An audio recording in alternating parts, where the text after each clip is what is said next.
Marami ng pasaherong natulog dyan. Ayan o. Ganyan, up nyo lang yan. Up nyo lang yan. Sa mga nagtatanong ako, saan ko daw na-avail itong armrest ko na pinababiyahe dito sa Angkas. Ayan o. Kita nyo yan. Ayan. Nandito lang yan sa yellow basket. Check nyo. Pero kung ang tanong nyo is matibay ba? Ganito.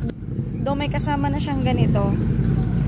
At ganyan, ayan, yung mga screw niya, kasama na yan kapag ka-inavail nyo. Para mas mapatibay at sigurado talaga ako sa biyahe ko, lalo na sa mga pasahero ko, ang ginawa ng kapatid ko kasi yung nagawa niyan. Tingnan nyo yung loob, ayan. Nilagyan niya pa ng steel plate dito para sure, since naka-kryptonite tayong box. At ayan, talagang nilagyan niya ng suporta yan. Kabilaan yan.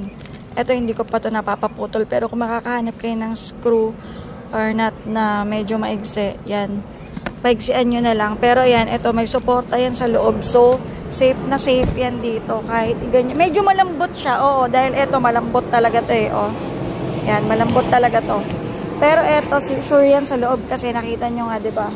Meron siyang suporta dito sa loob. Ay, para lang din naman yan sa akin. Pero if ever nakampante na kayo dito sa ganito niya, eh, it's up to you guys. Pero ayan lang, pinapakita ko lang sa inyo kung ano yung setup ng armrest ko.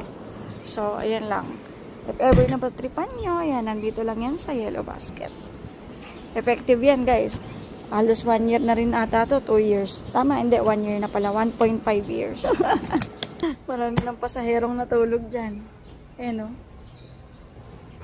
Ganyan, up nyo lang yan. Up nyo lang yan. O, diba?